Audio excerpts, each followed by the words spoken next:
the thing in AI is everybody's trying to make AI that won't hallucinate, and I'm trying to make AI that will do only hallucinations.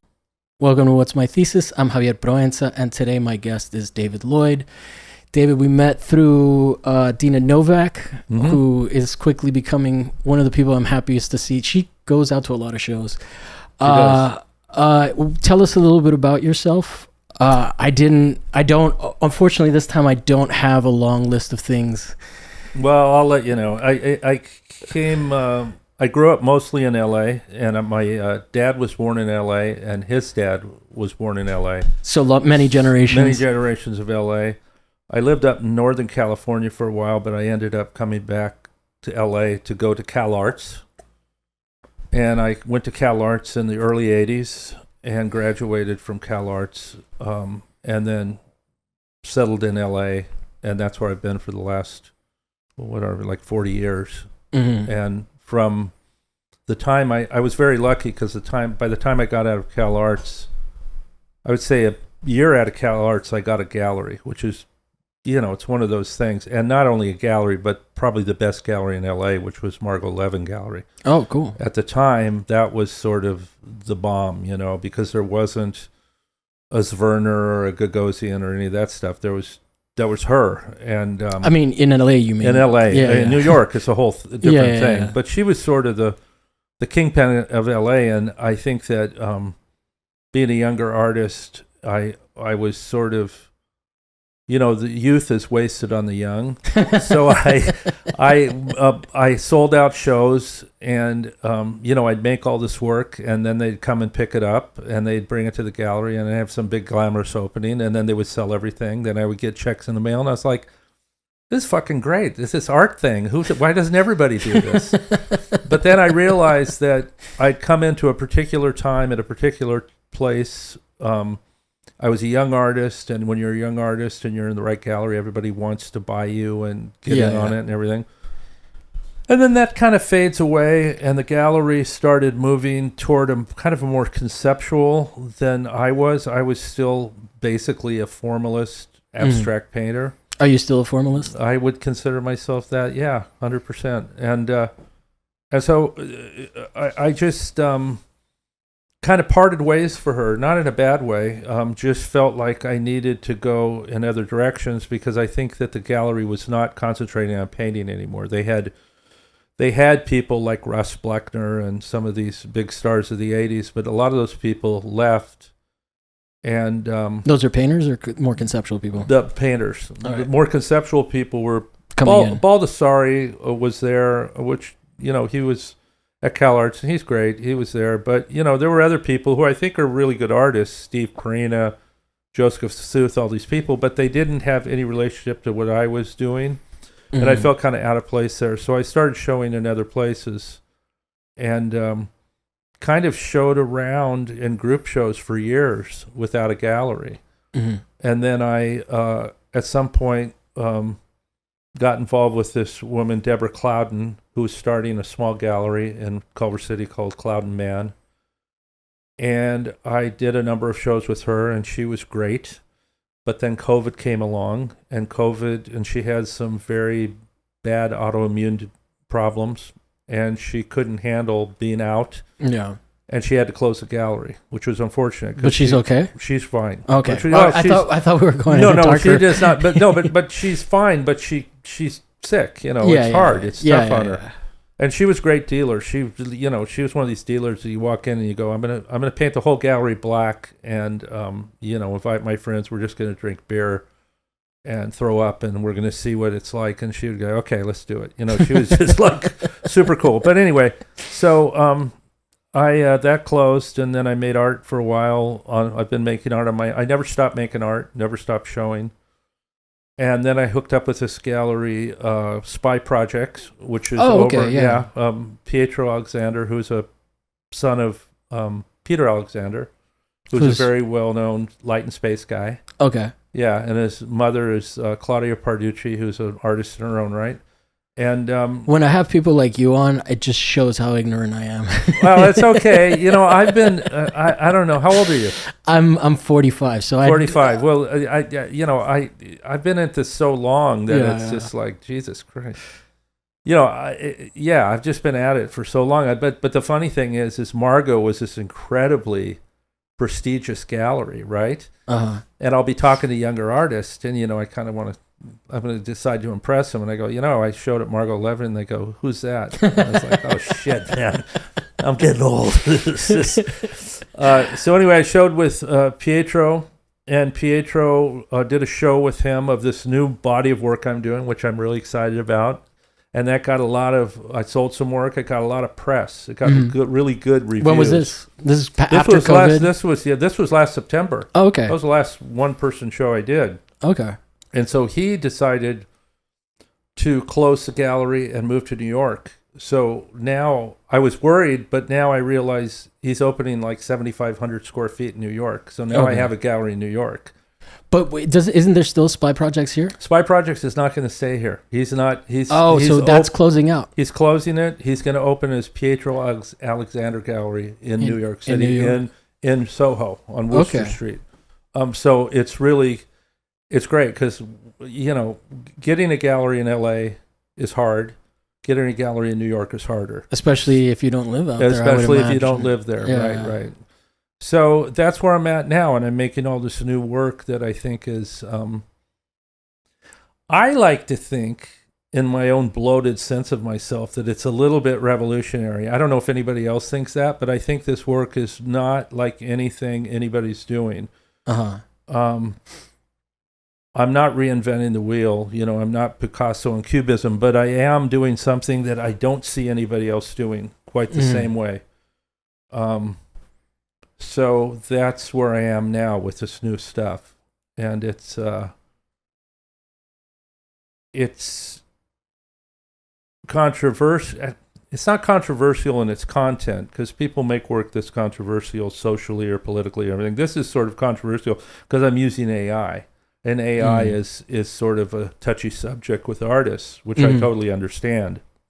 So how are you using it in this context? So what I'm doing... can you describe, is it formal? Is it realist? What kind of work? They are shaped abstract paintings. Okay, yeah. I happen to like them quite a bit. Oh, thank you. Yeah. I've said that to you before. Right. Don't act so surprised. No, I know you've seen them.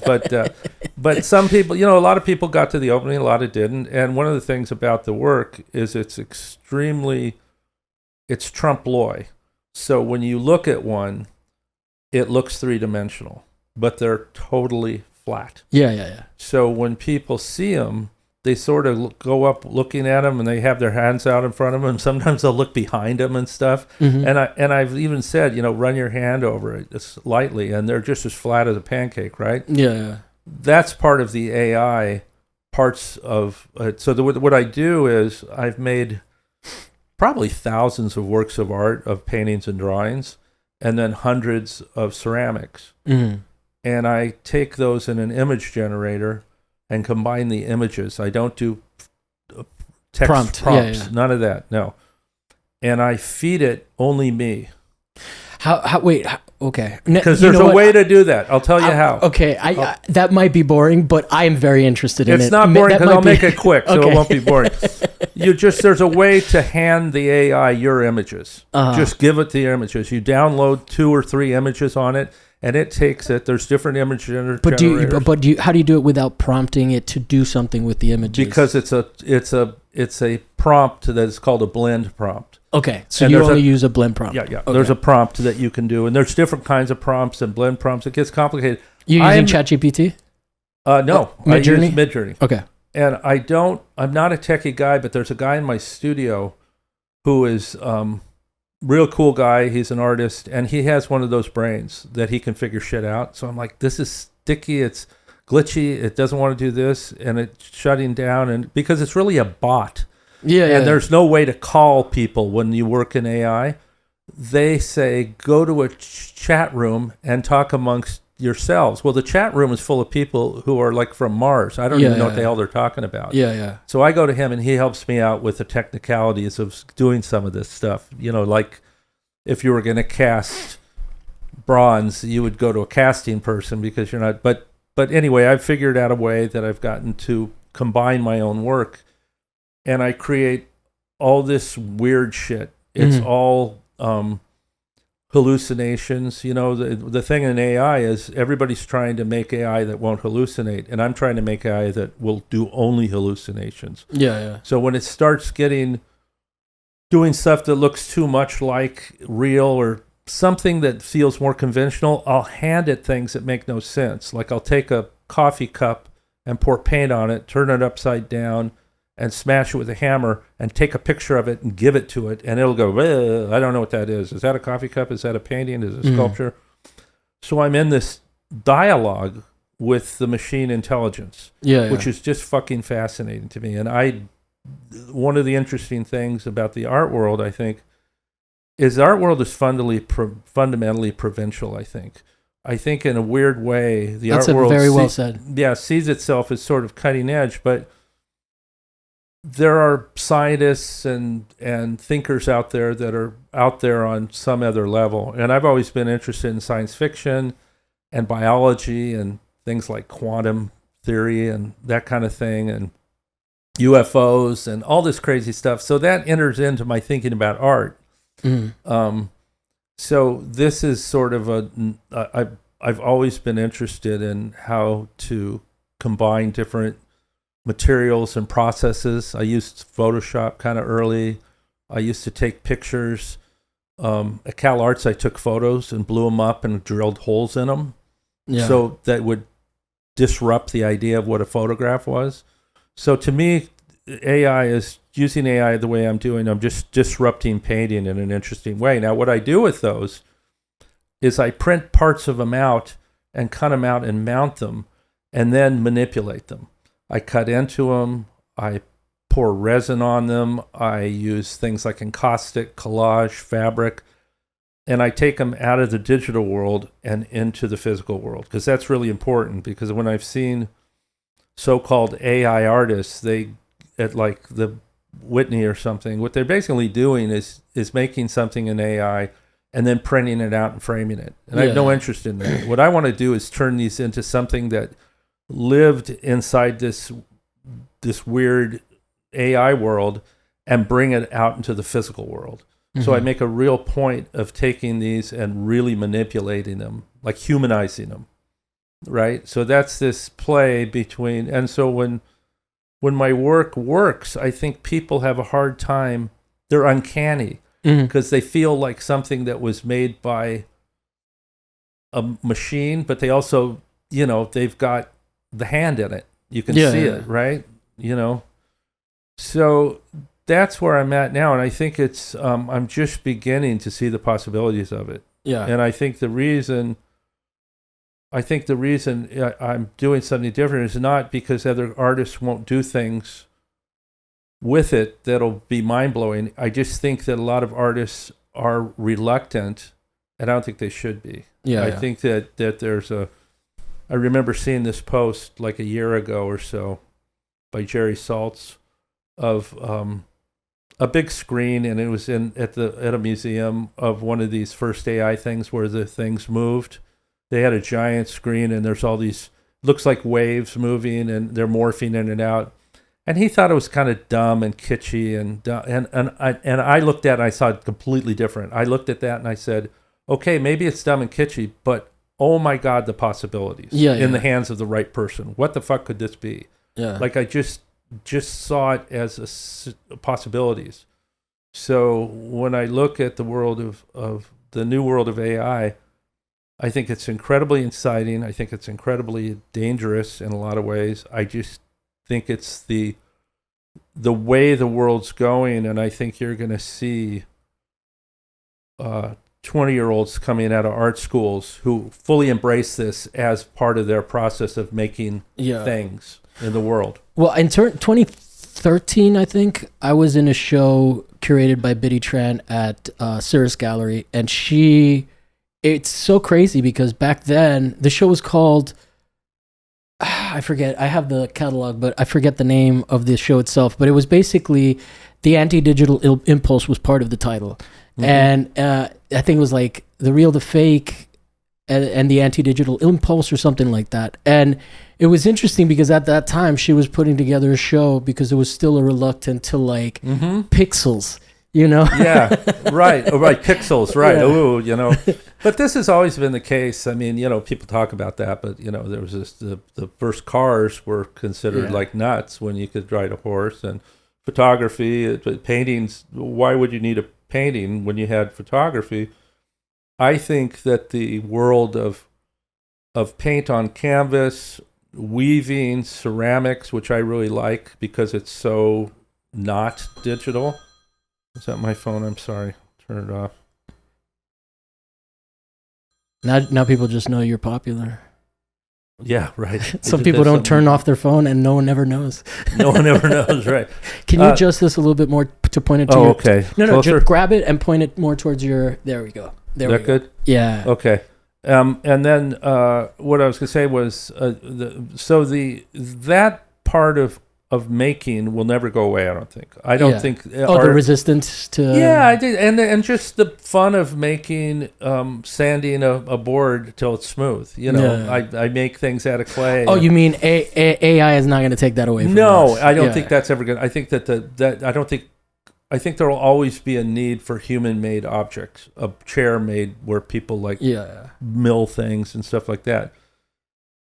But for me, I'm just interested in this sort of futuristic kind of stuff. And I'm interested in the artifice of it because I think I think it's really timely because we live in an age where we don't know what's real and what's not real. Yeah. And one way to deal with that is to make like a weaving that hangs on the wall and you know what it is. You can see the process in the making. The other way of thinking about that is, you know, something like what I'm doing, or even back in the day, somebody like Jeff Koons would put these vacuum cleaners in these plexiglass boxes, and they felt sci-fi. They felt like a different world. Like, what am I looking at? All this vacuum cleaner I looked at every day now looks like something from outer space. And that's always been really interesting to me. Yeah. Well, I think the AI as a topic is kind of interesting as well. You mentioned dangerous. Like before we get into that, because I do think I have an anecdote that I want to get into about that.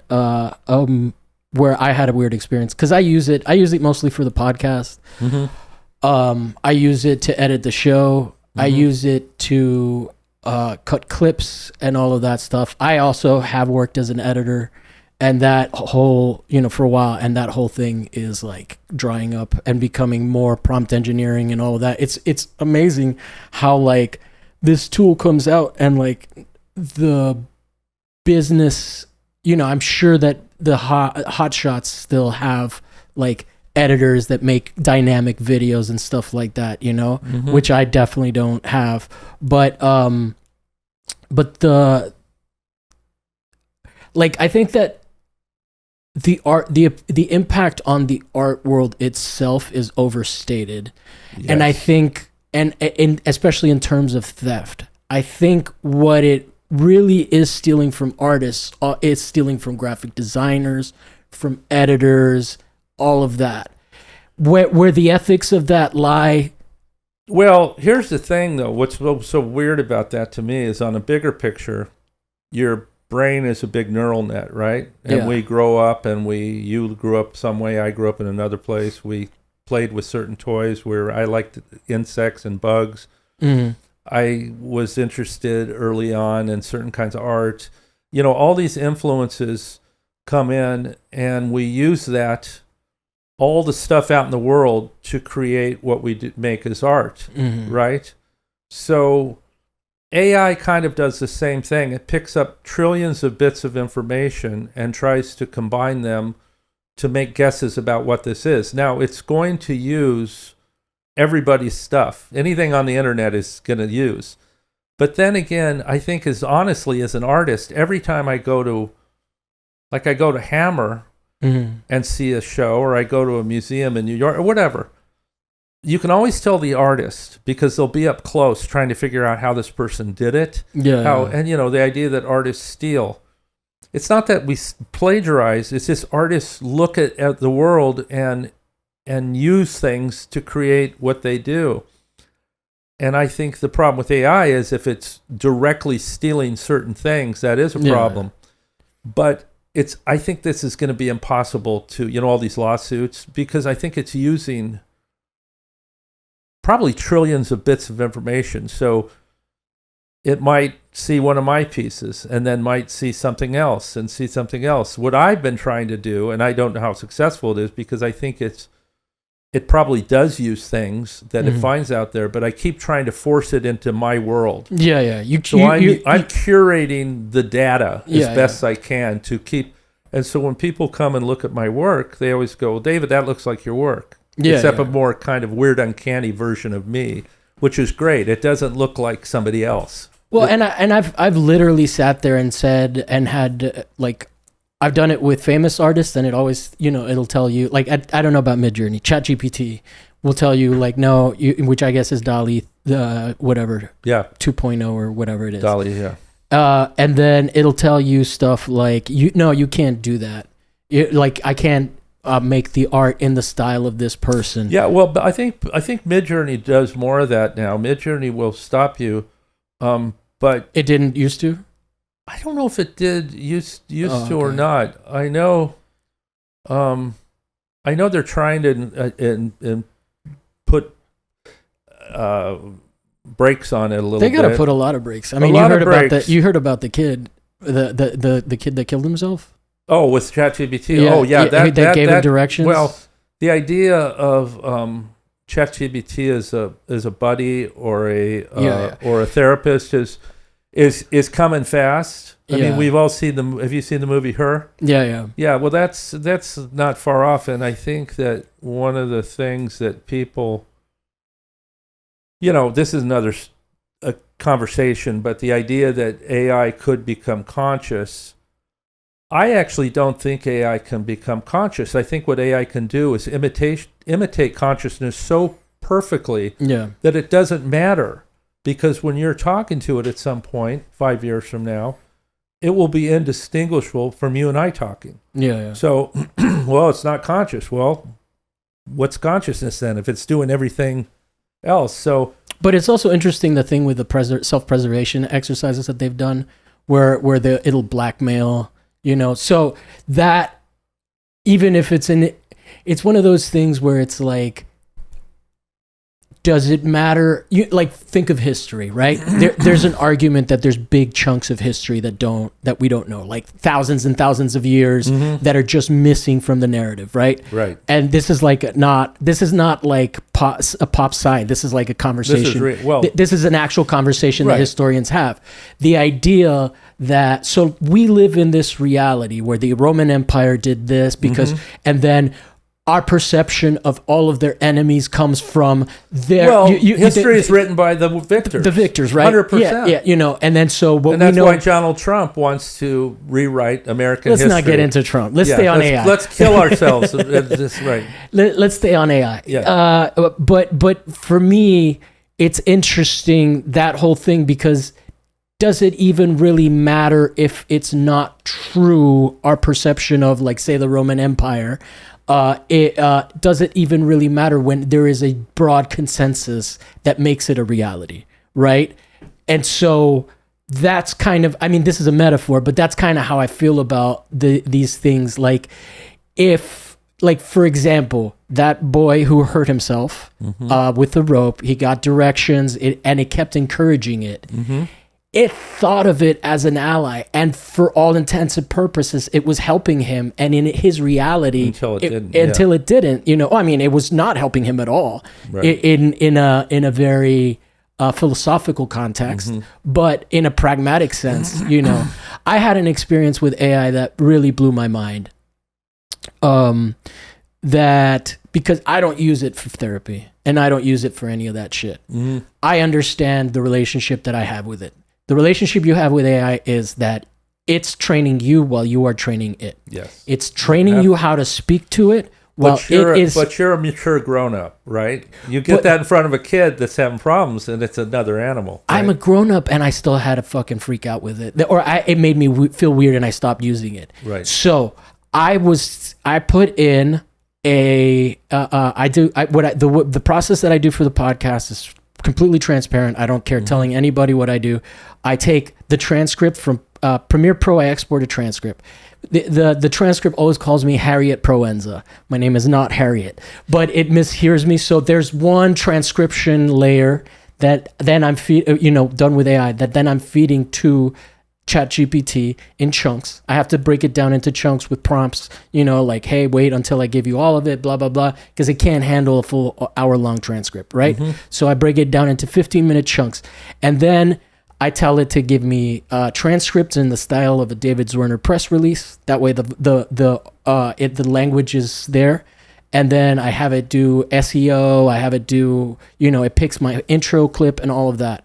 This time, it was like, hey, started suggesting the idea of like, hey, do you want me to like give you a script to edit some of the stuff with a voiceover of you introducing the show for an intro? And I was like, fuck yeah, that sounds good. That might help retention better than just a 1-minute intro clip. And it starts suggesting shit, and it keeps suggesting shit, and it keeps suggesting shit, and it never executes. And I'm like, have you done any of the stuff like that I've asked you to do? And it goes, no, because we keep going in circles. I was like, oh my God. And my entire time I'm talking to it, like, help me understand, like, help me understand. Like, I'm talking to it like I'm training it and I'm asking it to train me. Right. Yes. And that is the context with which I am trying to resolve this issue. I'm not getting frustrated. It keeps saying that you're frustrated, but I'm like, what, how is this helpful? This kind of thing, it's like, please execute the thing. So then we get into this cycle where it starts to execute the thing, but it can't execute the thing that it told me it could execute. So it starts spinning out junk. Right. And it starts giving me like something, and then it keeps, and I'm like, what's this? It makes an image of something. I'm like, blah, blah, blah. Finally, I figure out that it can't do what it told me it could do.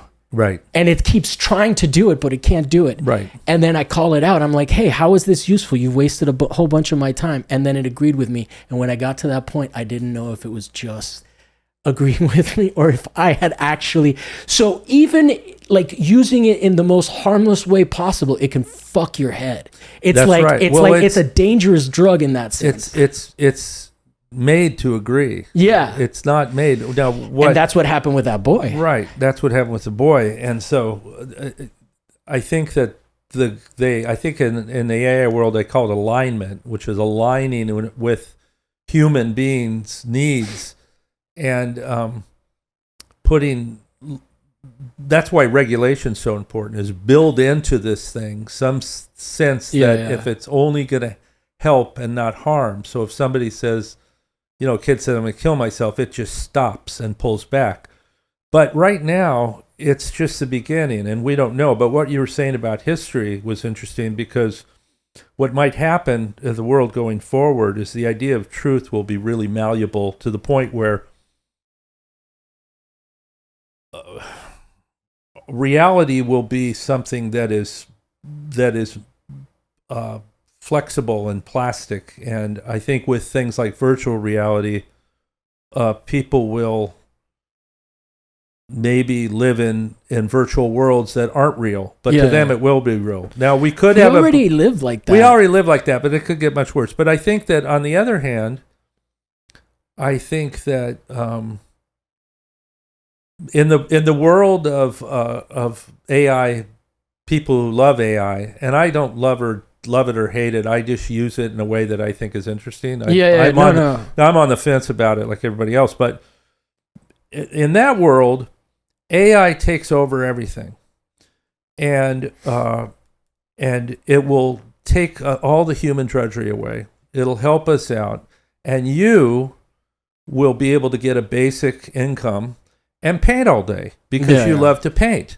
And that's the vision of the AI people who love it. The catch is they get to bomb whoever the fuck they want. Well, they get to kill whoever they want in your name. And if you protest, they take your money away. Well, that's the thing. It becomes it could become a totalitarian state. I mean, that's the thing. It's run by corporations. Yeah. I mean, that's the dream of these corporations, is to run the world like a corporation. No, Peter Thiel wants to run the world like a corporation. He talks about the Antichrist. That guy. The guy's nuts. What do you think of Sam Altman? Have you looked into him at all? Altman, all those guys. I think Altman is a very conflicted character. because he's building these things as fast as he can, but he's always sort of apologizing for it seems like to me. But but hold on, we're really trying to make this for humanity, to make humanity. So, and I think that Zuckerberg is different. I think Zuckerberg is not conscious enough of himself to. I think he's so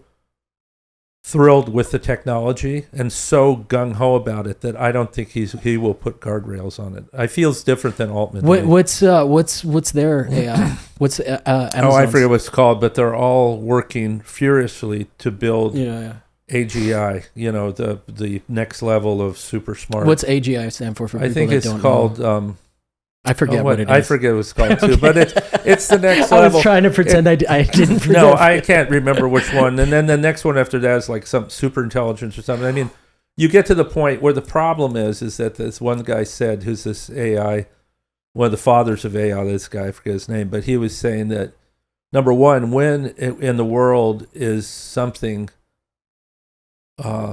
dumber ever controlled something that's smarter? Yeah. They never do, right? So that's where we're going. And, if you have something that's exponentially smarter than we are, human beings have never been in that position. So do you know the guy, what's his name? It's there's a utopian in Florida who bought a whole bunch of land. I forget what it's called. It's like the Venus Project or something like that. And that was the first time that I ever heard. So he has it's really cool. I think that you can go visit it, or maybe something like that.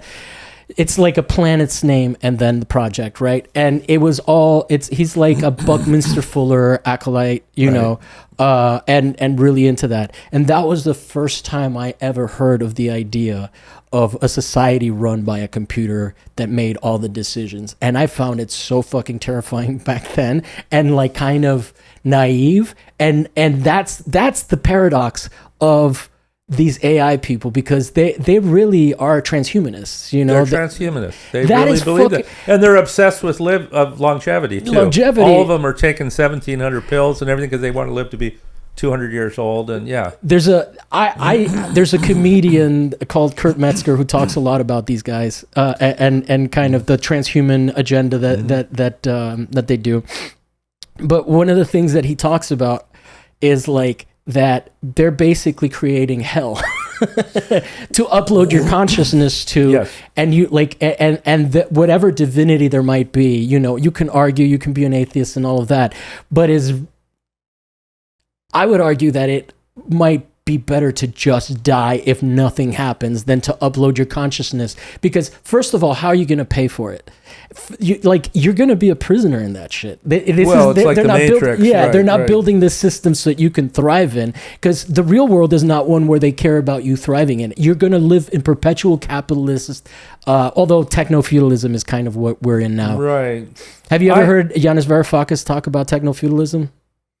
I've heard that name. He was like a parliamentarian from Greece during the austerity period, and he was kind of fighting against all of that. But he's been talking a lot, especially during great word, techno-feudalism. Well, that's the premise being. You were going to say something. Sorry. No, I want to hear what is. But techno-feudalism being this idea where we no longer, like, the model is no longer the capitalists, like. That relationship of the machine trains you while you train the machine, that is the nature of techno-feudalism, and you pay to do it. So you're paying rent to tend to these fields. So what happens to people who have no money? We don't know. I mean, have you seen LA? Right. They live they plug in some homeless person to keep them from bothering people, and he lies on the street, plugged into a system. I don't know. Yeah. I mean, we're moving into uncharted territory. The problem with all this is this is something only the government can really handle. The government has to work to create guardrails on AI. Yeah. We can't. To bring Trump back in to this conversation, which I don't want to get too much into, but he's like the last guy. But he stopped. Yeah. He stopped regulation for the next 10 years at the state level, so the states can't regulate AI, and that is a big fucking scary problem. That's a big scary thing, and I think that the best thing on earth that could happen is for Trump to be out of there Yeah. I mean, sooner rather than later. But if we get somebody else in there that can bring back some sanity to this stuff, because the idea that I don't know that the other side has any less ambitions to be Orwellian. I think they're just better at framing it like they're trying to protect you. Because if you look at what's happening in the UK, those are the liberals. That's Starmer shit. That's not MAGA. And they're fucking censoring the shit out of people. They're coming and knocking on people's doors. Power is power. Yeah. And power on the right or power on the left is power. And that's why I feel hopeless. But well, we need a third party, but that's for another time. Okay. We've stumbled on the ideas that we both don't like either party. And right. I agree with you. I do think that I think that Trump is a brazen threat to this. Mm-hmm. I think the tactics that the other parties would have used would have been less in one bill, and it would have been one of those things, Yeah, I wish somebody would go to Trump and convince him that financially it would be good to put guardrails on it, because all he thinks about is money. So if somebody said, but financially for him, it's going to be good to take the guardrails. Everything, yeah, that's but back to the art world. The art world is sort of I think the art world will always make things, like I said, and I think a lot of young people, AI will become integral to their lives in so many ways. They might wear clothes that use AI to get warmer when it's cold and cooler when it's hot. All these things. But I think there's going to be there's kids now. I have my godson lives up in Santa Cruz. And he uses like a flip phone and drives, he's like what do they call him? The anti-tech kids. Yeah. He's one of these new anti-Luddite kids. Yeah, that's great. Because that's healthy as shit. Well, he's a counterpoint to this whole thing. And there will always be that. Especially because that's good for him, because in this culture, a lot of kids have just been conditioned to be little snitches. Oh, he's great. He knows how to build shit. He can. Like there's a He's hilarious though, because I'll call him and I'll go, "What are you doing?" Well, he goes, "I just went surfing." I go, "Okay, what are you gonna do?" He goes, "Well, I'm in my backyard and I'm whittling." I'm like, "What the fuck? What are you? 85 years old?" Goddamn! If I have a phone, I don't think I would do that. I used to do that. He's hilarious though, because he's like a throwback. But he and his friends are like that, right? Yeah. So that's great. Good for him, Yeah. Anyway. Any other thoughts on AI? Because we also talked a little bit about painting before, and you have some specific thoughts on painting that we maybe want to cover. Well, AI is just me doing this to help bust down this sort of, because what I am seeing in the art world a lot around artists, and granted, these are all big generalities. There's tons of good nuance, young artists, mid-career artists, older artists. But I do think that, like when I went to CalArts, a lot of the teachers there were important artists without real careers. Like people like Doug Hubler didn't have some big career, but he was one of the seminal conceptual guys. So he had an effect on generations. And when I was there, Baldessari was a teacher, and Baldessari hadn't really become famous yet. He was still in the underground. So a lot of teachers I talked to there, they'd be like, "Yeah, I had my first show when I was 55." Yeah. And we came out of an idea that, you might make some money and you might not, but you're going to be an artist. I think the art world now, with the galleries and the art schools, it's a career. Mm-hmm. You're a career. You're going to be an artist. You're going to be a lawyer. You're going to be a doctor. You're going to be an artist. And what happens is I think it has a real effect on what gets made. So younger artists getting this idea that we're all going to make figurative art, and we're all going to make a kind of, we're all going to sort of follow ideas. And artists have always done that. But I feel like there's not enough artists that are like a Mike Kelly, who I was an artist that came out of CalArts, who was a real, stick a pen in the balloon of the art world or whatever, these kind of, or Chris Burden or anything just to stir things up, because I think that the art world has become kind of gentle. And I don't mean that people aren't making art about important things, but that's a different idea. I mean, my ideas of painting is not what you paint, but how you paint it. That's an old idea. So that's why Cezanne could be a revolutionary, painting bowls of fruit and mountains and trees, right? You can paint you can make a painting about what's happening in Gaza, and it'll be a weak piece of art. Yeah. But it'll be a very important topic.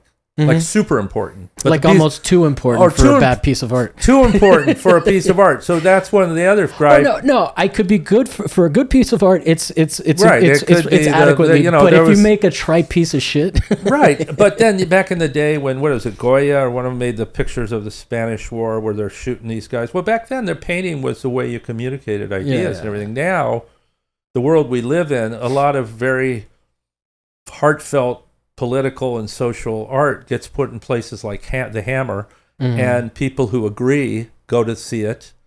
It's in a super elitist world in the gated community of the art world, funded by people perpetrating the crimes. Funded by people. So it's just and I don't blame artists because, if somebody Hammer calls me tomorrow, I'm going to be like, yeah, I want to be in a show, of course. I mean, artists, a lot of them don't have a lot of money. They want to make a living and everything. But I just think that there's it's the art world is really such a elitist thing that and artists want to be anti-elitist. They want to stir the pot and throw bombs into the system. And so there's an inherent conflict there that all artists run into. And I think it's worse than ever. Because I think if you come out of a grad school now as a young artist, you really want to, you expect to get shows, to get reviews, sell work. And I tell young artists, just think of the long term.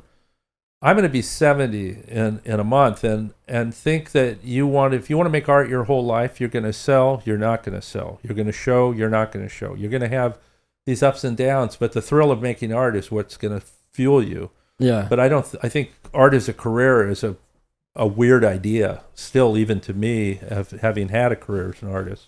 But I think that you're probably coming from a space where you're hanging out with a more successful rung of the art world, right? Like some, but I know kids who don't have pot to piss in either that I really like hanging out with because I want to help them, get ahead. But don't you think there's still and this is not saying it's not elitist, but there's still a copious amount of spaces where it's like you're in a country club and you join a collective, right? An art collective, and then you.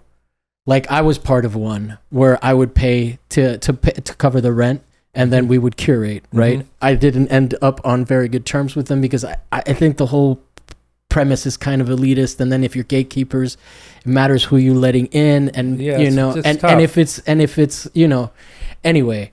I don't want to get into the details of that, but I think that there are still communities of people. A lot of them are bitter. A lot of them have a lot of resentment. I'm not going to pretend like they don't. But there's a huge community in LA of people that have their MFAs that show in spaces that are not commercial. You are absolutely right. And I think that's really hopeful because you're right. Having said that, everybody wants to show. But I don't disagree with you. I think I think that they are kind of irrelevant. Well, unfortunately, and I think that it's not like the 70s where there was crazy cool punk things that, like whatever element that back in the day DIY had, it is kind of a moot point today. No one gives a shit. Well, it follows the way society is because the middle class is smaller. You have the poor and you have the super rich and the middle class shrinks. So in the art world, for artists to make it, they have to jump the ship to a successful gallery, or they're showing in their friend's garage forever, which is cool. And you have parties, and it's fun, and I think it's great.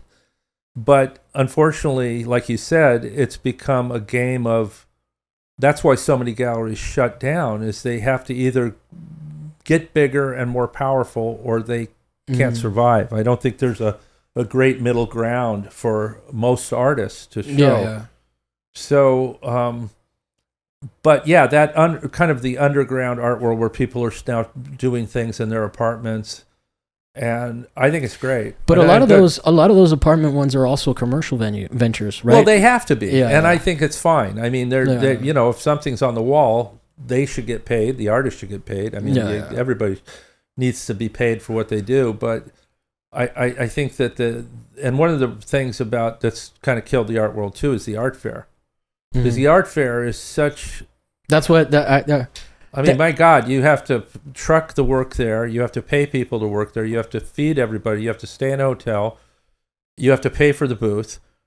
You know, you spend a low-level gallery spends maybe $100,000. That's not a Werner or something, and then you don't sell anything. Yeah, it's insane. I mean, I just, and the art world's basically told people you have to do art fairs if you want to be relevant, and that kind of sucks because. Do you think that's dying out? It's so funny. I wish it was. I literally read a post by Ferris McReynolds, who I've invited on the show, but I haven't followed up on. But he was saying that this is like crazy. It's unsustainable. Because the point that he made is that companies were running at a 10% margin, you know, and he was saying that Bernie Madoff was giving people a 14% return on investment. Like, how the fuck can't you run a gallery when you're making 10% profit, you know? Yeah, it's nuts. And I know that it's a model that galleries have to follow or they can't survive. You know, and that's the model now. They become irrelevant. Yeah, they become irrelevant, or they sell a little bit in a place like LA, but you know, you go to an art fair and you come in contact with collectors from all over the world, and you know, but the amount of money it costs you to do it if you don't. Yeah. And you know, I think most art fairs, most galleries struggle. You hear about, you know, read about the 7-figure sales of this or that, or Christopher Wool went for 25 million or blah, blah, blah. That's all the sensational stuff. There's 100 other galleries that are like, shit, I sold one piece. This is just killing me. So, but going back to what you were saying about the conflict, that I wanted to bring in a thought that my friend Christopher Reyes had about the topic, which he said on the podcast, which is the idea that, like, how can you be a revolutionary when the market is deciding who's a revolutionary? Yeah. You can't be. If you want to be a revolutionary, go be a revolutionary. Yeah, exactly. And make art, and that's fine. And even make art about revolutionary ideas. But if you really want, you know, when something like Black Lives Matter came into fruition, that was a revolutionary movement, and it manifested. Well, it manifested, whether you agree or disagree. It manifested. I agree with the sentiment. But it manifested itself on the streets. Yeah. In a way that was hard to ignore. Yeah. And it did this big thing that changed some people's minds in one way or another. But it was a big movement, and making art, unless you live in, like, you know, you live in Iran under the mullahs and you start making art that they don't like, you're a revolutionary. Yeah. You make art in LA, you're not a revolutionary. It's impossible to be a revolutionary because there's more, you know, I think being a really, really good city councilman is more revolutionary because you can really get shit done for, like, poor people and stuff if you're good at it and you stand up for people. That's kind of, I mean, really, and the thing about art is art lives in this liminal space, which is what I love about art, because it does. What I love about art, because it doesn't have to mean anything per se. Like, there's that famous The Tree of Art thing by Ad Reinhardt, and I'm not familiar. Okay, it's a Tree of Art. Look it up. The Tree of Art by Ad Reinhardt, and it starts with, like, the author who wrote On Violence? Yeah, the art, Ad Reinhardt, the painter from, I don't know, he's dead, but he was from the 60s, 50s, 60s, minimalist. But he made this, like, looks like a family tree. So it starts with, like, I don't know who it was, these different kind of art movements that come up into, like, Cezanne and Picasso. Then they go out and they take off, and you get, like different movements. You get Cubism that goes into this, that goes into pop art, and you get over here Warhol, and it does all the things that does, and it has one branch that's breaking, and it has a big one of those Advil things, those heavy iron things with a chain, and on it says meaning. So meaning is, in a way, this might get me in trouble, but in a way is the enemy of art, in a way, because meaning is, what art can do is it can throw you into a space where you're outside of meaning, the way good poetry can do or good music can do. It takes you one level outside that, and I don't want to lose that. It's like art. trying to like the Zen koans, where you can't quite get. It's like you right can't there. But great art kind of does that, and yeah. it can be, and it can be about something and do that. It can be an abstract painting and do that. I mean, David Sally wrote this great book. I don't know if you've read it, called How to See. Mm-hmm. And he writes these essays, and whether you like his paintings or don't like his paintings, he's really a good writer, and he writes about how a work of art can have an aura, and maybe that's too romantic but it can. I mean, works of art can actually, if they really work, and it's how they're painted, not what they paint, but how they paint them, they can transcend that thing where you get it. Yeah. You get it, but then you don't quite get it. And you get in that space where you're not quite where you are. And I think that's what happens if you're out hiking or you're in the ocean or you're it's a flow state. The flow state. And it's an experience. And it's experiential. Like, for example, if you have an experience and you want to recount it, you have to put it into words. Right? And then when you have an experience, it's nonverbal with art. And then you have to quantify it, and sometimes you can't. And sometimes you can't. That was one of my gripes about CalArts, is they wanted to quantify everything. They wanted to deconstruct fucking everything. Well, how do you feel about conceptual stuff and where that trajectory was? Because that's interesting. I kind of went to school when that was the thing, and When was that? 2007 I graduated. So that was like... Yeah, it's been the thing since like... Has it died down? Has it died down? Because I felt like when I was learning it, it was like, okay, postmodernism is the thing, and then the next thing is coming, but like we're not going back. And now I feel like the sentiment is that art history is not linear. That it's not linear, and there's a lot of great things that are happening in art schools who are teaching it, but the model is still. I think teaching art. I've taught art a lot, and I think teaching art is really, really, really hard. I think what happens in art schools, they're very expensive. And they need too expensive, and they need to be relevant. So I think they become overly conceptual. They become like going into a math department or something. They just become academic. They become academic, and they become and. Have you read any stuff like fighting against postmodernism? Like, have you read any of the anti-French postmodern literature that's No, I've read the French postmodern because that's what we had to read at CalArts. I read the first stuff, which I was like, a lot of it I was young, I didn't really get. I got some of it. There's a huge movement of criticism about the jargonism. Yeah. If you had a thought, I can hold off. No, go ahead. Okay. So it's fashionable nonsense. It's this book. There's I forget the guy's name, but there was a hoax that this guy did, and basically he wrote this entire postmodern jargon laden essay. I've heard other people that I've talked to about this have also said that other people have done this and submitted it to one of the premier journals, and it got in. And then after it got in, he was like, this is all fucking gibberish. It's gobbledygook. And so one of the things that's really interesting, the way that you phrase that they have to validate themselves. So the way that he kind of, this book that I read, this is written by a physicist, a scientist, right? Mm-hmm. And his partner. It's the Sokol hoax was so I forget his first name. And he said that he takes like Foucault and all the French postmodernists and starts like really breaking down what they're saying, because he speaks the language that they're using, because they're using the language of science in metaphor. And all of it is trite.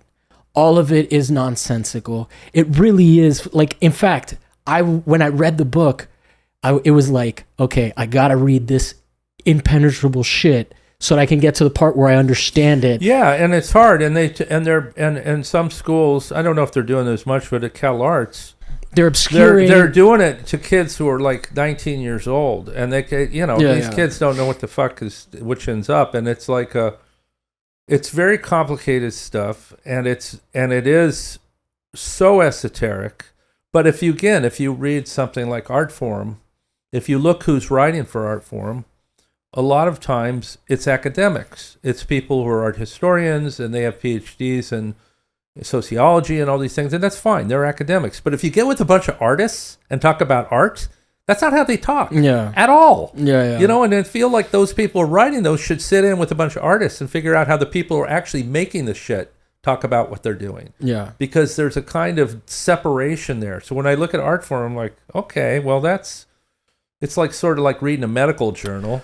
But it's jargon for the sake of jargon. It's international jargon. Art speak, they called it at one point, which was like a kind of. I'm just talking postmodernism in general. Okay. So going back to what the book covers, but I mean, what you're saying applies. Postmodernism in general came about because in the space age, scientists, empirical evidence that gave people a scholarly, academic, intellectual bent. And then the French postmodernists... Was that the Frankfurt School that came through that was part of the first... That I thought that came out of that or something. The later French postmodernism. But anyway, I'm not an expert on this. So then the postmodernists come in, the French postmodernists in the 70s, they come in and then they start trying to give... Essentially, the whole thing is using jargon to make things impenetrable so that only certain people can understand it. And you think they did that intentionally? I think that's Sokol's point. I think, and that elevates the humanities to the same level of. So postmodernism was a response to the. You could speak like a physicist about, and that's why they use topography and all of this shit. Right. It's really, really crazy when you get into understanding that. And that was my whole education. My whole art education was postmodern and all of that. I think. Wow. I think in the art world, it is one of the few places that I can abide it, where I can be like, you're not full of shit. But a lot of it is about duality. A lot of postmodernism is about having your cake and eating it too. Like, for example, people that are vehemently anti-Christian, but then they will take on the creation myths of a tribe with complete sincerity. Yes, right. They become just as tribal on a different. Yeah, exactly. So none of that is empirical. Right. None of that is scientific, and that's kind of the point. So by appropriating this language of science, they're using it to elevate these arguments, make them impenetrable and only understandable to certain people. Well, and why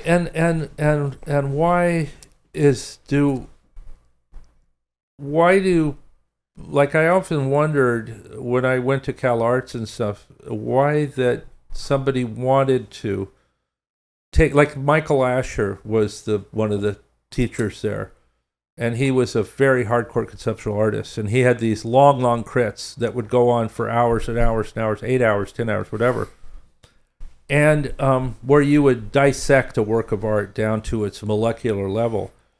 And I remember thinking, well, that's fine, but I could give you an example. If you sit down and play music on that guitar right now for me and you play something I really like, I don't need to know how the transistors work and where the guitar was made. I don't give a fuck. You know what I mean? Because I just had the experience of that object, of that experience of that thing, which is the music. And it felt like at CalArts they were just lost in the minutia of gallery systems and the. I almost went to CalArts. Well, you probably would have liked it. There were a lot of cool shit things about CalArts. I mean, it was a great school, and I learned a lot there. And the teachers were... Oh, but look at me, I'm painting now. And I'm happy. Well, the idea of death of painting is so dumb in the first place. I mean, like, it's like the death of music. Oh, there's the death of this, the death of that. I mean, people do things. You know, they make things. When the drum machine came on, it was going to be the end of drummers. Yeah. They're still drum players. You know what I mean? But anyway, I learned a lot there about sort of getting in touch with what I cared about by getting in fights with other teachers about what I cared about, right? Like it's almost like, you know, I remember there was a teacher, I showed him the work, and she said, well, that's for just art for art's sake. And I thought about, what does that mean? You know, at the time I was like this, but then later I thought, well, what's that mean? That is, okay, so you play me something on that guitar. It's beautiful, say. It's really special, right? That's and not I go, gonna happen. okay, but say you do. And I go, well, that's music for music's sake. Yeah. Now, who the fuck says that, right? Well, I mean, people would say that about, like, I think that people would say that about, like, masturbatory solos. You know, like, a lot of people feel like that kind of genre. Okay, but that's different. That's you could say, well, there's something self-indulgent about certain parts of things. That's different. But I thought that art for art's sake. Well, art for what sake? Art for society's sake. So that means that I need to make a certain kind of art that's relevant to certain things. Nonsense. I mean, art can be made. I mean, one of my favorite artists is Tim Hawkinson. You know Hawkinson? A little bit. Well, you look at Hawkinson is a mad scientist. He's a maniac, right? He would take his clippings of his nails and build perfect bird skeletons. And I gotta clip my nails, right? And I'm inspired now. And he was make things that were, you know, he would take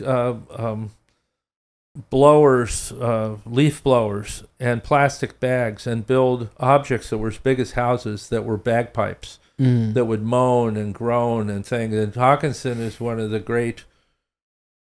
I don't know if he's a conceptual artist. I don't know what the hell he is, but he again lives in that liminal space where you really feel like you're in the presence of some kind of magic. Yeah, and that's the beautiful thing about art. And I think that there's a kind of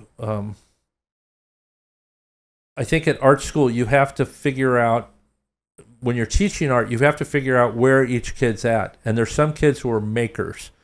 They get paint all over their legs. They're like Dina, you know. They make things. They get paint on them. They're sort of like kids in a way. And then there's other people who are really in their heads, and they're going to make different kinds of art. But I don't think that art schools, at least when I was there, validated that other kind of making, where you're kind of lost in the system. And I actually, years and years ago, was at a party. And I was talking to Charles Gaines, which is interesting because I know him a little bit, and I think he's. Is he still teaching at CalArts? No, I don't think he is. He's sort of an art star. He's a really, really smart guy. Really smarter than me. But we were talking about this thing about the primary experience, and his way of making art, I think, is very systematic. I mean, he literally has systems. Yeah. Like there's numbers. He builds trees and everything. And I was saying my way of making art is like, you know, it's like riding by the seat of my pants. Like if I'm surfing and I get a wave too big, I'm like kind of holding on for dear life. And I love that feeling. And it was so opposite. But we're both making art, right? He's making one kind of art, I'm making art. And that's the beauty. And I think that for me, I love to see artists in that seat of their pants place. Where you can see that they're just like, trying to learn something. I'm in unknown territory, and I encourage artists when I'm teaching to do things that are uncomfortable and maybe do things that are shitty, like make something just horrible. Yeah, and it's okay, and then throw it away. You know. Well, I had a very hard time with my conceptual education after I was done with school. It took me like, I don't know, 4 years to get back into art making. All of that critical analysis became at one point crippling. 100%. And out of school, frivolous when there was no money to be made off of the work that I was making. Right. And so it took me a while. Then I started making stuff. I got into that show at Sirius that I talked about. At the time, I was making work that was very conceptual, but to the extent where I felt like I could explain the piece to people and they would get it like it was a punchline. It was that literal. Right. There was still an experience there. Yeah.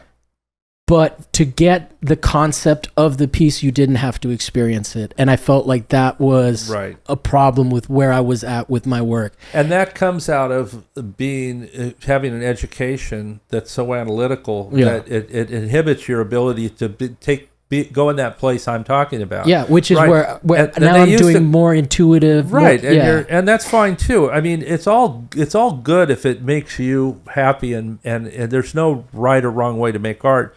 But I remember they were Michael Asher, who was the teacher there. I was in his class a while, and I literally left after a while because I felt like it was making me like getting in the way of my free thinking side of me. Yeah. And maybe it would have been good, but a lot of people came out of that classroom and graduated. And this might be a mythology. They called them Asherites. It could not even be true, but they had a hard time making art. Yeah, I've heard a lot of people. Yeah, because you're always self-referential. You're never in that space where you're just like, and it's also very judgmental. It's also very like the approach to critique that I ended up coming away with it from was like, that's not worth it. It's not good enough. It's not smart enough, which kind of disrupts the whole process of art making. Right. You know? What's smart enough? Yeah. Exactly. I mean, what's smart art? I don't know. I was taught a lot about it, you know. Right. And yeah, and I think I just got to the point where, like, you know, like for me to enjoy art making, I don't need to make like, for example, the stuff that I'm doing now that's just a repeating pattern, like, all the decisions are already made before I lay a mark down, you know, or at least when I'm transitioning into a bigger painting, there's more exploration. But the first decision that I make, right, is like, okay, this line in this grid, this line is going to go diagonal, and that's now or then. Now this is now. This is just like simplifying. I'm just trying to simplify practice. You make a mark and then you go from there. I make a mark and then I'm just going to make the same mark every time. And then how am I going to connect these marks to make a repeating pattern? Right. You know, and then, so those are very basic decisions. These things right here are more of a decision-making process as I'm drawing. I see what it looks. I modify it, right? And then, but what I realized doing the newer, the stuff that's behind you that I'm working on, and then sanding it down is like, I like art making regardless, however dumb it is, in the process of making. Well, they used to have a dumb painter, right? Because we're just like mud pie, right? Mud, which is really, but they're all levels of intelligence that are different kinds of intelligence, and that has to be that's the idea of smart art and dumb art. They're just art. There's a 3-chord blues song by somebody really good, dumber than a song John Coltrane, which is complicated. No, they're both good. They're just a pop different. Song written by 7 people. Well, that is dumb. Yeah, don't get me started on that. That's the kind of thing where that's not. I mean, that the music industry. There's so much good music out there. There's so many great musicians doing great things, but this idea of music by committee is insane. You know, it's just, and same with movies too. Movies by committee, a lot of that. Well, yeah, and making making a film. I don't know about the film thing. I know that Steven Spielberg, they say, he got a little camera or a 8mm and went and made little movies. Then he made a kind of really rough kind of cut thing of that thing where he's getting chased by a truck. The cars, the whole movie is a car getting chased by the truck. I forget what it's called, but it was very crude, but it was really good. But he kind of started with this kind of do-it-yourself quality. I don't know if that's very possible now, because the to get something seen, you can make it on your iPhone, but distribution, all that stuff. The studios are they're owned by places like Apple, so they're there to make money. That's why superhero stuff. No, that's exactly what I'm referencing. Right. And the same with pop music and everything else. This sort of the Pepsi Colaization, brought to you by Pepsi and General Mills. Yeah. It's just the way it is. And that's, again, why artists have to be kind of like stick their finger in the poke the beast. Poke the beast, which is, but the problem with artists too is a lot of them don't have a lot of money. And when something's offered to them, like they're poking the beast, then the beast calls you one day, "Hi, I'm Larry Gagosian. I would love to do a show with you." All of a sudden, it's very hard to go, "Well, fuck you." Well, the beast is feeding you now. The beast is, I'm part of the system. So yeah. I think artists have always had a fraught relationship with money and power and elitism and everything else. I think we also, when you go to school and these people teach you about how revolutionary art was made. Oh, I had full on Marxists. Yeah. They were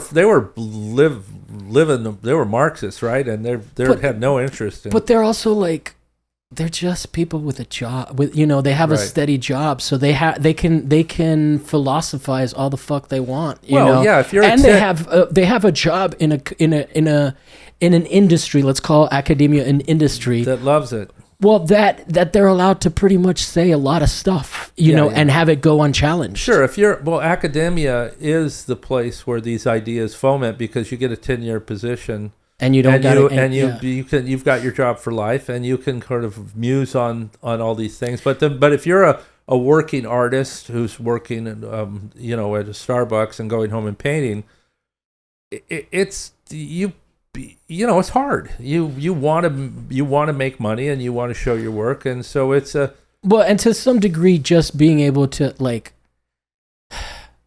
look, when you make art, you're using labor, and labor has value in this country, right? And so whether or not I do have a hard time with a lot of the some of the performance art that people are really into. It kind of falls into it, there is some postmodernism where it's like wealthy people kind of just making themselves miserable as a performance, or people that live well, or middle class people that do harm to their bodies as a performance. I wouldn't say Ron Athey it falls under that category, but I would say that I'm not going to say because people would get mad, but there are people that have historically crawled through the streets and got, any that kind of stuff. Depending on what your background is, it can be shit or have, right. But that thing of labor, whether you as an artist, you're either wealthy enough that you can do that labor and not expect any monetary remuneration, and those are the people, the DIY people that I was talking about, the kind of irrelevant because of their economic status, right? They're not engaging. Some of them are teachers. Some of them, they are the very people that are teaching these people how to, and for example, not to get too in the weeds about the current war situation in the country, but there was a moment where a lot of people were protesting, and all the people that have been talking about that post-colonial bullshit for years and years and years and teaching it in a philosophical sense while it's still happening in Latin America and everywhere else, and all of a sudden we're fucking enlightened, and then these kids protest. Where are all the resignations? Where are all these fucking... Well, they're not going to, because when push comes to shove, people will protect themselves. But they're teaching these kids to fuck themselves. Well, and that is the problem I have with the academic system. These people and by the way, in the academic system, there's a small group of people who are really protected economically because they have professorships and stuff. But it is academia allows you to... It's a privilege. It's a privilege. It's the most privileged position because you can tell a kid, go out and, be Che Guevara. By the way, I have a nice house in here, and I'm getting paid $130,000 a year as a tenured professor over here, and I'm fine. But go out and fight the man. Yeah. And you're right. It is true. And I think I think art schools should tell kids, one of the things art schools could teach kids is how to get a gallery and I don't know if they teach it. They don't. And there is something to it. There is a way to. There is something to it, and it's pretty straightforward, actually. But it is a. Yeah, but they fill you with all these ideas about how the art world works, and maybe these people aren't showing. They don't teach it because they don't know how to do it. Because they have a job and they don't need to do it. They don't need to. A lot of people, once they get those positions, they kind of stop showing because they don't really have to.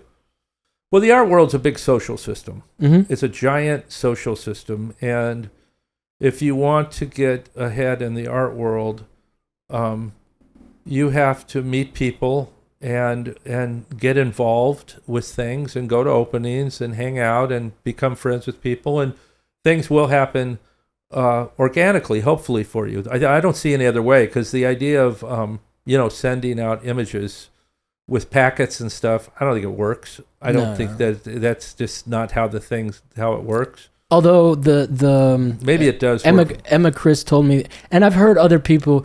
I think that apparently it's easier to request the studio visit, but like it's doable, and if you ask a dealer to do it, and it's better if you know them a little bit, if you've seen them around and a little bit. But yeah, most dealers will do it. Some won't. David Werner won't.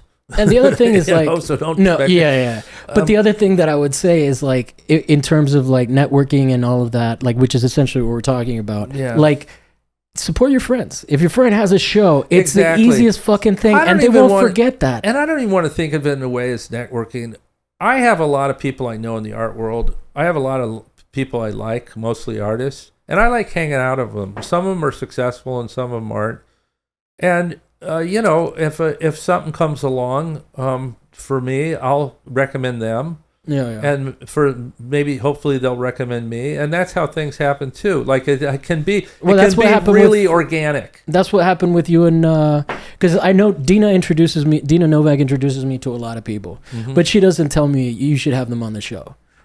Right. And first of all, that shows me that she respects me. And then also it shows me that she respects you. Yeah, she and I have had one thing Dina did, I think I helped her a lot with her art, just kind of cutting through stuff that I didn't think was helpful and getting to the core of who she is as an artist, where she is now. What she helped me with is she's so funny. She'd be like, David, you need to go to this opening. Oh, I'm so tired. Yeah. David, you need to go to this opening. Oh, I'm ready to get my pajamas on. Trust me, you need to go. You'll like the people. It's a great gallery. You need to know people. You should go to this opening. Oh, I want to be. And fine, she just badgered me. Yeah. And she badgered me into doing a lot of stuff that really turned out to help me, because she believed in my art, and I have a tendency to get lost in my studio. Yeah. I'll go into my studio for months and just, you know how it is. You make art and you want to just make art. That's what you want to do. And then you realize that you got to get out there and... The worst for me is when I haven't socialized with my friends either, and then I'm like, I got to go to this opening. I'm like, fuck, I got to socialize with everybody. With everybody. And usually once you go and you hang out and you come back, you're like glad you did. It's fun. And it's like an hour. And you know what? A lot of openings, I went to Philip Martin the other night. There were people I knew. I sat down and had a beer. They had tacos. I was sitting outside eating tacos with friends. Yeah. How bad can that be, right? No, it was kind of fun. Sure. So the art world is a funny place, because it's one of the few places you can go out and hang out with people for free, have a drink, and it won't cost you a dime. There's nowhere else on earth that you can do that. But unless you're a lady, and you go to ladies' night. Well, Wait, I don't do anything. But that's a much more aggressive environment for them to be in. Yeah, that's a whole nother world. Yeah. They don't. I don't think people are as aggressive. I don't even go out to anything anymore in the same way. When you were young, you'd go to hear music and stuff. I might go to bowl and hear music or something, but I don't. I can't. It's funny being out in big crowded places. It's just like I want to talk to people. No. I don't want to yell at people. And that's why openings are good, because you can actually hang out and chat with people maybe you haven't seen in a while and stuff. So podcasting is even better. I highly recommend it. We've talked for a lot longer than we would have at an opening. Oh yeah, well, podcast is a whole nother animal, because it's like a lot of people can see it. Yeah. No, and you like it's just a different kind of conversation. Even if we were just hanging out watching TV, or just broing out, we wouldn't like. No, it's a focused conversation. Yeah. Well, dude, we've been going for like an hour and 20. Okay. Any parting advice for artists? Any perspectives? Because you do seem to have come out pretty strong out of the gate and not experienced a lot of the stuff that, a lot of the resentments, a lot of the anxiety. I have. Okay. So I've had times where I was selling, and I've had years where I was selling nothing. And then I started showing and selling some more. I think you have to ride those out and not get frustrated and figure out how to make a living. Mostly for me, it's been teaching in various capacities. I've taught, which is great. My wife is an interior designer. She does okay.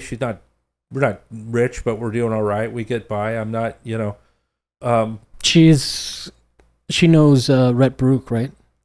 Yeah. I just like for people to know how What's My Thesis universe is connected. Because she used to go to him and get things, like vintage paintings and shit. His model is pretty awesome because he puts on amazing shows. And with him is interesting. He had like a warehouse where he was just selling stuff, pottery and old stuff, and then like vintage furniture, and this and that, and then he has an eye. He's got a taste. He's got a good eye, and he transcended from design to fine art, and he is he's got a good eye, and he does cool stuff, and he's good, but. And what was I going to say? But I think that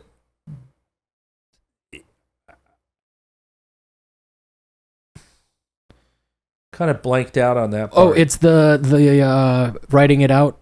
Writing it out and realizing that the point of it is to be an artist for a long time. And the resentment thing, you're always going to have your friend be in a show that you think you should have been in a show and you weren't.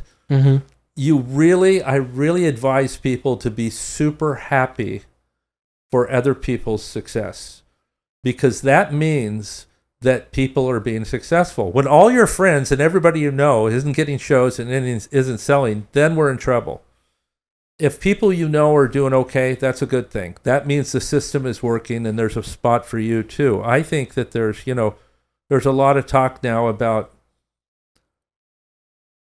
old white guys and everything. Of course, the art world was a place that was run by old white guys for, 500, 1,000 years, whatever, forever. And now in this little tiny sliver of history, the last 20 years, there's a difference going on. And I think it's great. But I think there's some place for everybody. I think there's a place for me. I think there's a place for you. I think there's a place for everybody. I think you have to have a generous attitude. Because if you get pissy and angry and resentful, somehow that will impede you from that next step. So I've come to the conclusion that I see a group show, right? There was a show at Michael Cohn last weekend. A bunch of artists I know and everything. And I go, damn, I wish I was in that. I went to the opening. I ate some tacos. I saw my friends. And I was like, this is cool. It's great. Next time, right? Mm-hmm. That's the way to be. It's the only way to be, because what it does is it opens you up to all the possibilities. And my other thing is go out and be out in the world. Just be out there meeting people, because trust me, opportunities will arise. Yeah. That is a fact. But it is, it's like being single and staying at home. It's like being single and staying at home, right? If you're out and about, shit happens. Shit will happen for you. It just will. And I mean, to me, it's the making it to the bitter end, which is not far away, by the way, for somebody like me. So you counting the days on the calendar? I'm counting the days. You have it circled? Oh my God. Yeah. No, it's funny. It's like, did you ever watch that movie? Go ahead. Sorry. Well, you just it's like, I feel in some ways smarter, but my body feels older. Yeah. So it's this horrible paradox. When I was young, like my body was like, fucking could do anything. You see that tree, I'd go straight up and everything. But you're dumb as a post when you're 18 years old, right? So it's like one of those. It's a trick God plays on you. I know. You're It's just cool. smart at your best, and it's like, okay, it's over, right? Well, cool, man. Anything that we can promote for you? Any shows coming up? At this, it might just by the time this podcast comes out, I'm in a small little group show of 4 artists at this gallery CMay, which is Carl Berg, who's a curator, runs this gallery on. What's it? Spell it for me. CMay. Okay. And oddly enough, I had no idea what that meant, but the Carl, I think it's Carl's name starts with a C, and the woman is a Korean woman who runs it. Her name is May. I think her first name is May, and I think she has some stuff in Korea. But he is a gallery that's a curator that's done a lot of stuff, and I'm in a group show, and it opens the 20th of this month. Of this month, okay. And Dina's in it. Cool. I don't know that this will come out before then, but it may not. But the show will be up through November. Cool. And then I'm hoping to do a show in New York with what will be Pietro Alexander Gallery probably next year sometime. So I'm working on new small work just because I'm working small because I'm running out of space. It's what artists do. The other thing I tell artists, young artists, start small. But storage will be a word you'll think about a lot. You're not thinking now, but boy, you will. Yeah, that's why I don't want to do fucking sculpture too much anymore. Oh, sculpture is or the installation. Worst. Oh yeah. Yeah. Sculpture's the worst. What do you fucking do with it? Yeah, I never thought. You know what? I never. When I first started this podcast, I just remembered I was so embedded in conceptual art and that way of thinking, that I used to say I didn't know how to talk to painters. And now I fucking can't. Now, after interviewing a lot of them, I finally am, and I'm like, you are a painter. Yeah. But it's so funny. It's so funny how the education makes you think in a certain way where you just don't.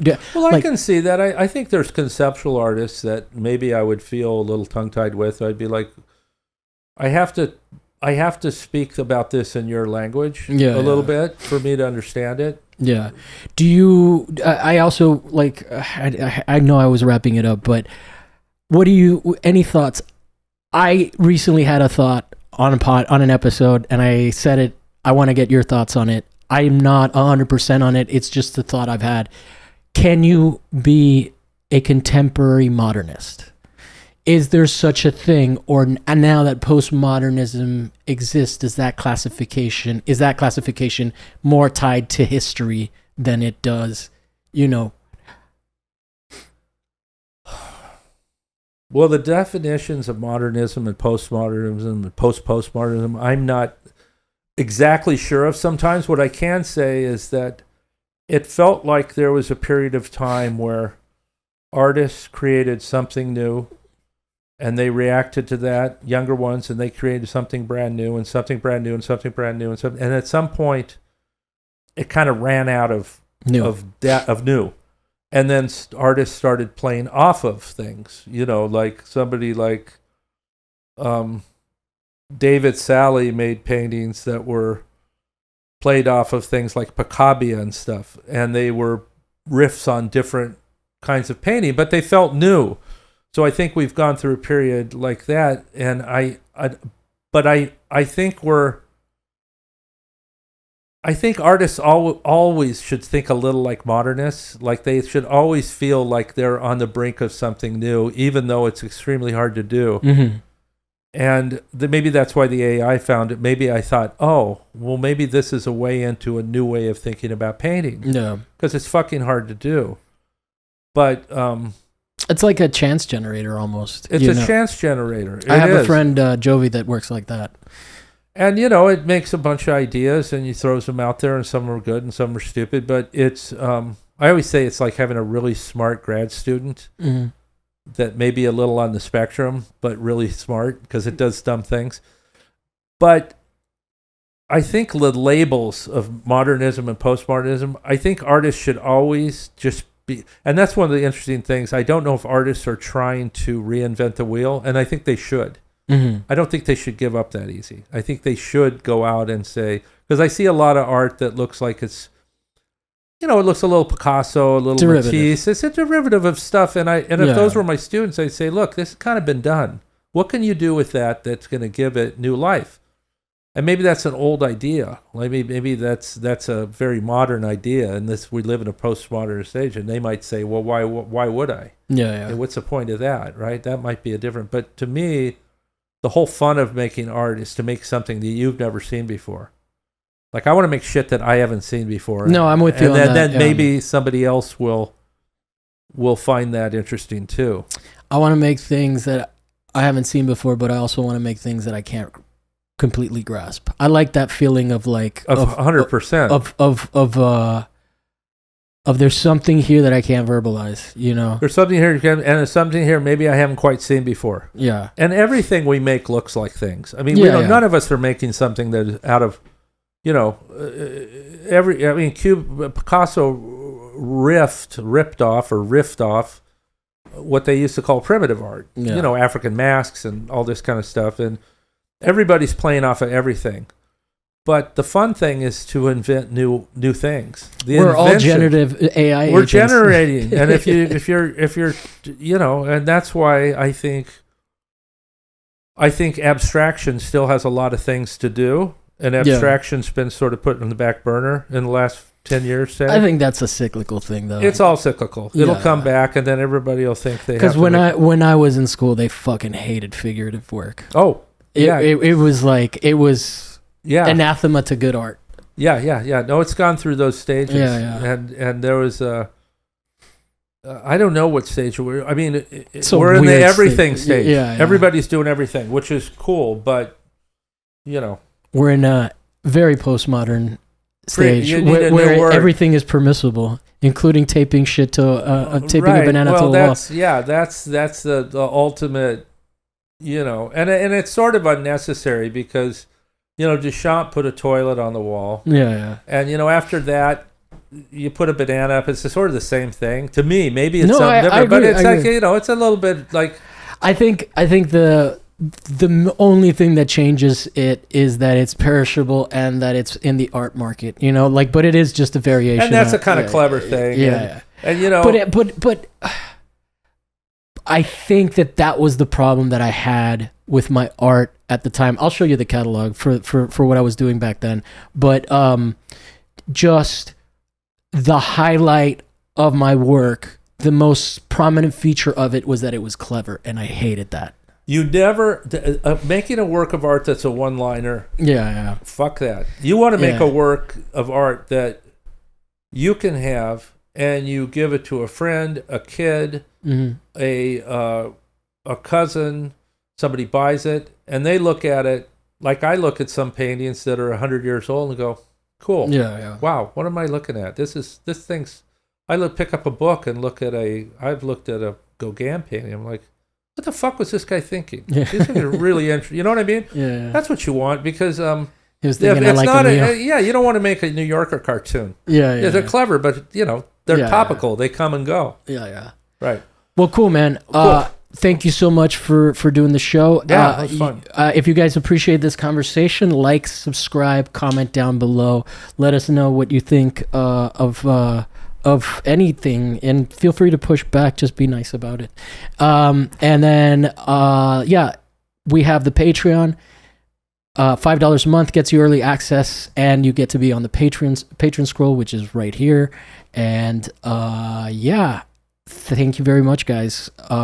Especially our patrons, that really helps, and it's also just validating. And then we'll be back next week with another guest and another topic that may or may not be art related.